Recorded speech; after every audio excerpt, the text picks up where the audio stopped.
इस्लाम साहब, स्वागत है सर आपका। बीजेपी प्रवक्ता हमारे साथ जुड़ चुके हैं और हमारे साथ तिलक राज भी हैं, प्रवक्ता हैं कांग्रेस के। आपका भी बहुत स्वागत है सर। जफर इस्लाम साहब, मेरा पहला सवाल आपसे यही होगा कि उम्मीद थी सर कि हरियाणा में इस तरह का परफॉर्म करेंगे आप लोग, या आपको भी मतलब चौंकाया है नतीजों ने? देखिए, हम तो शुरू से ही कह रहे थे कि हम जीत की तरफ जीतेंगे। आज सुबह में भी जब कांग्रेस पार्टी जश्न मना रही थी तो हमने कई चैनल पे कहा और कई बार इस बात को दोहराया भी। सारे चैनलों में कम से कम 20 चैनल पे थे और हर चैनल पे यही कहा कि जश्न थोड़ा जल्दी मना रहे हैं, इसलिए कि एक राउंड की वोटिंग में, काउंटिंग में रिजल्ट नतीजे साफ नहीं आते हैं। और ख़ासकर ऐसा जब हो कि हमें अंदाज़ है कि ज़मीन में जो है कांग्रेस थी नहीं, कांग्रेस सिर्फ मीडिया में थी और हवा में बातें कर रही थी, इसलिए हम लोगों ने अपना ज़मीन में काम किया था और हमें पूरा कॉन्फिडेंस था कि हम जीतेंगे। इस पर हम डटे रहे और जीत आपके सामने है। कॉन्फिडेंस जो था हमारा और जो जनता का आशीर्वाद हमारे साथ है वो मिला हमको पूरा आशीर्वाद, इसलिए कि कांग्रेस पार्टी ने 60 साल में कुछ नहीं किया। पिछले 10 साल में जो हमने किया, हम उसी क्रेडिट किनको सर, नायब सिंह सैनी साहब को या किसी और को? जीत का श्रेय किनको देंगे? देखिए, जीत का श्रेय पार्टी की सीनियर लीडरशिप को ही मिलता है और पार्टी की सीनियर लीडरशिप को ही जाना चाहिए, इसलिए कि उन्हीं की स्ट्रेटेजी की वजह से, उन्हीं के कैंपेन की वजह से, उन्हीं के फेस की वजह से जो है हर जगह जीत मिलती है। और मुझे लगता है कि हमने जो पॉलिसी बनाई है, जिस तरह से आदरणीय प्रधानमंत्री जी ने पिछले 10 सालों में जो भी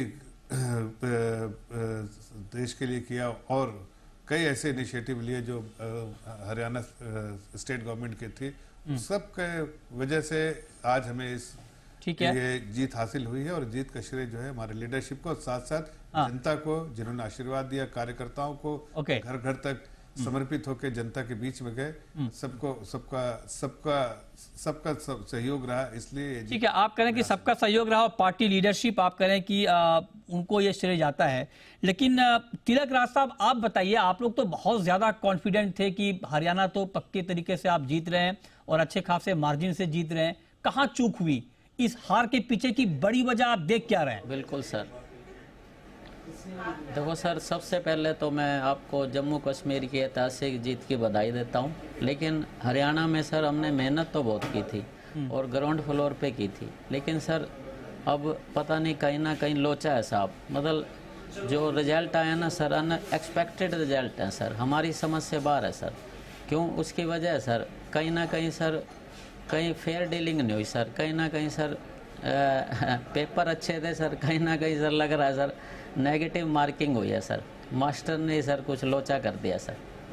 मैं आप क्या चुनावी नतीजों पर सवाल खड़ा कर रहे हैं तिलक राज साहब? क्या आपको नतीजे बिल्कुल सर नहीं लग रहे हैं? आप ये कह रहे हैं? यस सर, बिल्कुल सर। मैंने ऐसा अपने शहर में भी देखा, जब एमपी में मेरे इलेक्शन थे तो मैंने हमारा कैंडिडेट, जब शुरुआती रुझान आए थे तिलक राज साहब, जब शुरुआती रुझान में आप 60 सीटों से ज्यादा से आगे चल रहे थे, तब तो ये सवाल आप नहीं कर रहे थे, तब तो मिठाइयां बंटने लगी थी, जश्न की तस्वीरें आने लगी थी। देखो सर, बिल्कुल सर, तो आप ये सवाल खड़े नहीं कर रहे थे। ये जो हो रहा था ना सर, उसकी वजह थी हम ना जो कार्य किया था ना, क्योंकि हम लोग कन्फर्म थे, हम लोग कहीं कंफ्यूज नहीं थे भाई, जो कार्य किया था उसका रिजल्ट आ रहा था।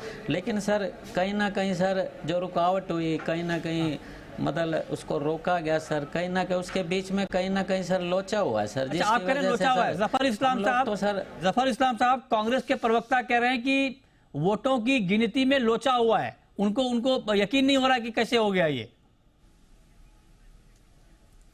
अब देखिए, ये मैं तो कभी इनके साथ किसी चैनल पे आया नहीं हूँ, मुझे इनके बारे में ज़्यादा जानकारी नहीं है, लेकिन शायद कांग्रेस का कोई प्रवक्ता इस तरह की बातें कि लोचा हुआ है और इस तरह की बातें शायद इससे गुरेज करेगा, इसलिए कि आप सीधे सीधे इलेक्शन कमीशन पे क्वेश्चन कर रहे हैं और